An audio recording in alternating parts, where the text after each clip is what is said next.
शाम के 7 भारत में 7:30 और यहाँ हमारे स्टूडियोज़ की घड़ियों में सुबह के 9 बजे हैं, जो वक्त की तब्दीली के बाद एक नया टाइम है।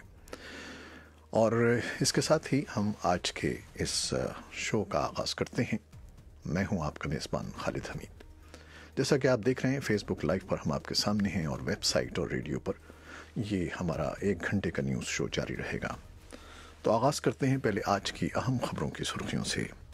अफ़गान तालिबान ने पीर के सूबे मशरक़ी सूबे गज़नी में एक नई चौकी पर हमला किया है, जिसमें 13 फ़ौजी और अहलकार हलाक हो गए हैं। काबुल में अमरीकी फ़ौज का कहना है कि वफाकी दारुल-हुकूमत में बज़ाहिर अपने वाकिफ़कार की जानिब से हमले में एक अमरीकी फ़ौजी हलाक हो गया है।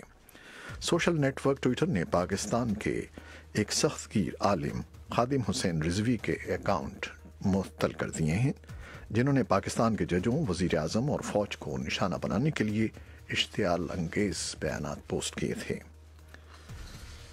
सुप्रीम कोर्ट की जानिब से मुबैना गुस्ताखी रसूल के केस में कैद मुलजिमा की रिहाई के फैसले के खिलाफ कराची यूनिवर्सिटी रोड पर हुर्मत रसूल मार्च किया गया है। पाकिस्तान के वज़ीर आज़म इमरान खान के दौरे चीन के दौरान जारी होने वाले मुश्तरका एलामिया में चीन ने पाकिस्तान की तरफ से खित्ते में क़याम अमन और भारत के साथ बातचीत के ज़रिए ताल्लुकात बेहतर बनाने के सिलसिले में पाकिस्तान की कोशिशों की तारीफ की है। सूबे सिंध और पंजाब के मुख्तलिफ शहरों के बाद खैबर पख्तूनख्वा से भी जाली बैंक अकाउंट्स के ज़रिए अरबों रुपए की बैरून मुल्क मुंतकली और लेन देन का इंकशाफ हुआ है। अमरीका की जानिब से ईरान की तेल की बरामदात और मालियाती शोबे पर पाबंदियों का इतलाक़ हो गया है, जबकि ईरान का कहना है कि वो फ़ख्रिया तौर पर अमरीका की इन पाबंदियों की खिलाफ वर्जी करेगा। और अक़वाम मुत्तहिदा के ओहदेदार और शामी अरब रेड क्रॉस के रज़ाकार उर्दन की सरहद के साथ शाम के दूर दराज बेघर अफराद के कैंप में बच्चों को टीके लगा रहे हैं और इंतहाई ज़रूरत की अशिया तक़सीम कर रहे हैं। ये थी 6 सुर्खियाँ, तफसील चंद लम्हे के बाद।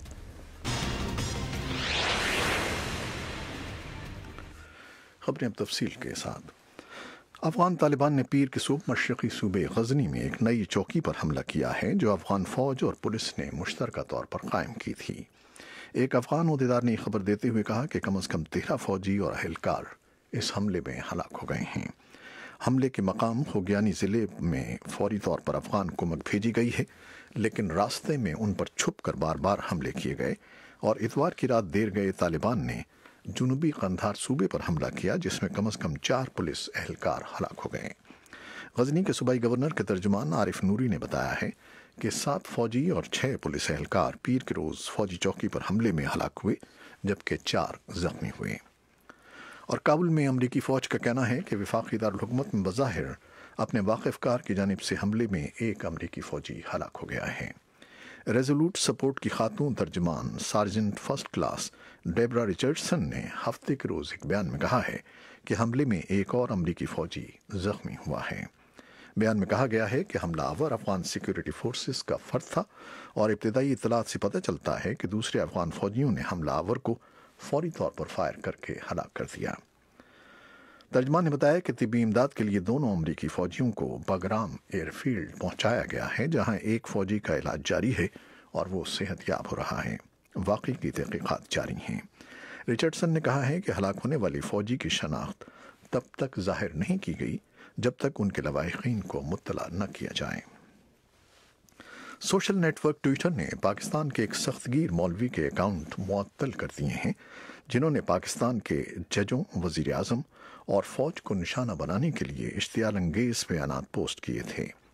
ये बयानात एक मसीही खातून आसिया बीबी की रिहाई के बाद जारी किए गए, जिसे तौहीन रिसालत के एक मुकदमे से बरी किया गया था।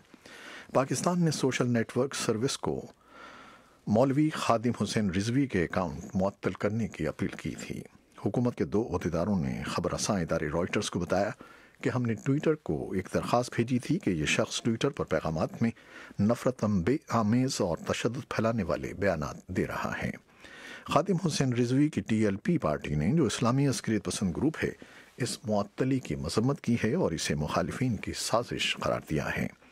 TLP ने जुमे के रोज़ हुकूमत से मुज़ाकरात के बाद अपने एहतजाजी मुजाहरे ख़त्म कर दिए थे, जिसमें यह मुआहदा तय पाया था कि आसिया बीबी की बरीयत की अदालत के फैसले के खिलाफ अपील को न रोका जाए और उसे मुल्क से बाहर जाने से रोकने के लिए उसका नाम ECL में डाला जाए। اس کیس پر دنیا بھر کی مسیحی برادری میں غصہ پایا جاتا ہے۔ رائٹرز کے مطابق آسیہ بی بی کے شوہر عاشق مسیح نے امریکہ کے صدر ڈونلڈ ٹرمپ سے پناہ کی درخواست کی ہے۔ عاشق مسیح نے برطانیہ اور کینیڈا سے بھی مدد کی اپیل کی ہے اور کہا ہے کہ اس کے خاندان کو جان کا خطرہ ہے۔ سپریم کورٹ کی جانب سے مبینہ گستاخی رسول کے کیس میں قید ملزمہ کی رہائی کے فیصلے کے خلاف کراچی میں یونیورسٹی روڈ پر حرمت رسول مارچ کیا گیا۔ مظاہرے سے خطاب میں امیر جماعت اسلامی سینیٹر سراج الحق نے تحریک حرمت رسول شروع کرنے کا اعلان کیا اور کہا کہ حرمت رسول کی حفاظت کی جدوجہد میں خون کا آخری قطرہ تک قربان کر دیں گے۔ امیر جماعت اسلامی نے الزام عائد کیا کہ گستاخانہ کلمات کیس میں ملزمہ آسیہ بی بی کی رہائی کا عدالتی فیصلہ امریکہ، مغرب، یورپ اور یہودیوں کو خوش کرنے کے لیے کیا گیا ہے۔ پاکستان کے وزیر اعظم عمران خان کے دورہ چین کے دوران جاری ہونے والے مشترکہ اعلامیے میں چین نے پاکستان کی طرف سے خطے میں قیام امن اور بھارت کے ساتھ بات چیت کے ذریعے تعلقات بہتر بنانے کے سلسلے میں پاکستان کی کوششوں کی تعریف کی ہے۔